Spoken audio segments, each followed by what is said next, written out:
मित्रों, 2019 नवंबर 2019 माननीय supreme court ने राम जन्मभूमि विवाद को एक अस्थायी वर्डिक्ट के द्वारा एक आदेश पारित किया और उसने बताया कि अयोध्या में इसी स्थान पर राम का जन्म हुआ है और वहीं उनका जन्म स्थान होना चाहिए। ये कहना यहाँ समीचीन है कि 500 वर्ष पहले से इस स्थान के लिए, इस कार्य के लिए हिंदू लड़ते रहे हैं और लाखों की संख्या में हिंदुओं ने आत्माहुति दी है, बलिदान दिया है, जिसके फलस्वरूप यह निर्णय नवंबर 2019 में भारत की सुप्रीम कोर्ट ने दिया।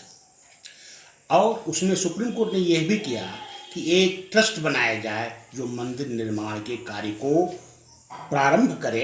वो एक इंडिपेंडेंट बॉडी होगी, ऑटोनॉमस बॉडी होगी और जिस पर सरकार का कोई नियंत्रण नहीं होगा, वो कार्य करेगी।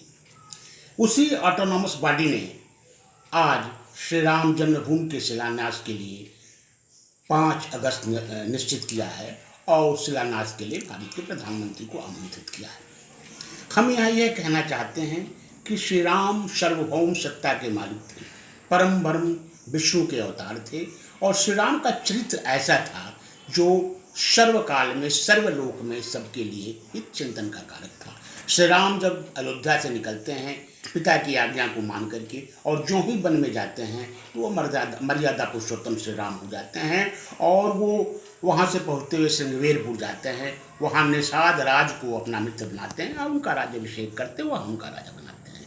फिर आगे जब चलते हैं तो वो उनका जो है हनुमान के द्वारा सुग्रीव से भेंट होती है। वह सुग्रीव जो वंचित एक पहाड़ी में छिपा हुआ है, जो बाल के अत्याचार के नाते पहाड़ी में छिपा हुआ है, बाल का वहाँ शमन करते हैं, बाल को मारते हैं और सुग्रीव को वहाँ का राजा बनाते हैं और उसे अपने मित्र की संज्ञा देते हैं।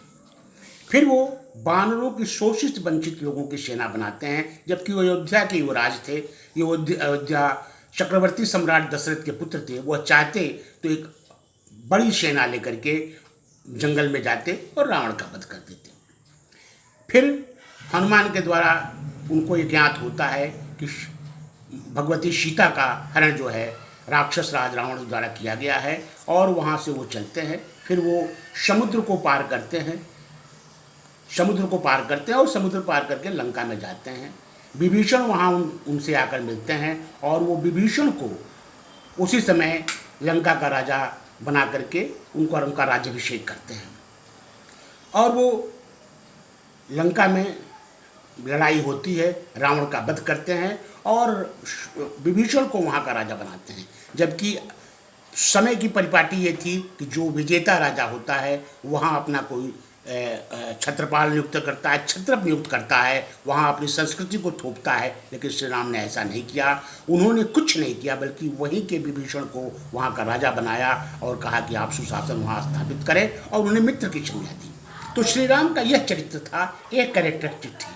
आज उन्हीं श्री राम के मंदिर निर्माण पर आज बाधा उत्पन्न की, इसमें कांग्रेस का विशेष हाथ है। अभी जब ये 5 अगस्त की तिथि निश्चित हुई है तो कांग्रेस के तथाकथित बड़े नेता राहुल गांधी के प्रत्यावर्तित उनके एक मित्र ने सुप्रीम कोर्ट में रिट दाखिल किया और कहा कि साहब ये भूमि पूजन शिलान्यास नहीं होना चाहिए और ये फलाने मामले हैं।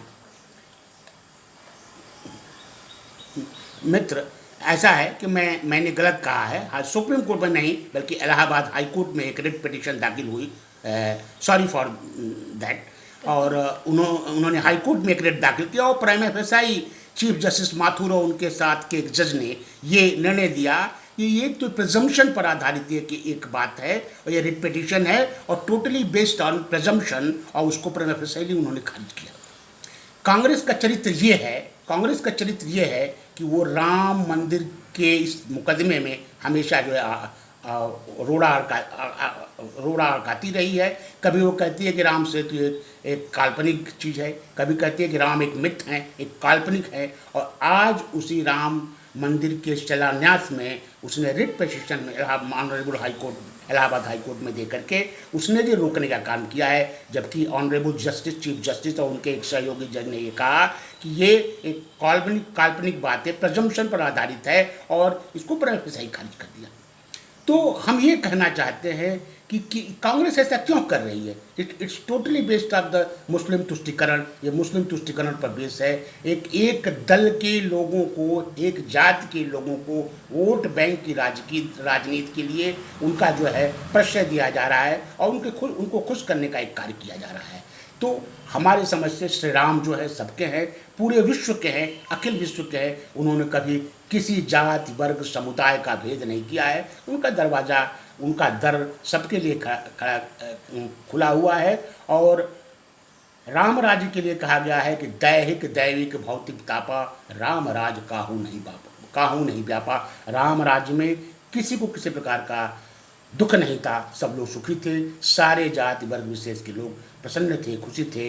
ऐसे श्री राम के मार्ग में रोड़ा अटकाने वाले जो है देशद्रोही नहीं है बल्कि राम के विद्रोही हैं, और जिनको कभी भारतवर्ष के लोग या विश्व के लोग, हिंदू विश्व के लोग उनको क्षमा नहीं करेंगे, क्योंकि राम जो है पूरे विश्व के एक आदर्श पुरुष हैं और सारे लोग उनकी मान्यता, उनके विचारों, उनके व्यवहारों को मान्यता देते हैं, मानते हैं।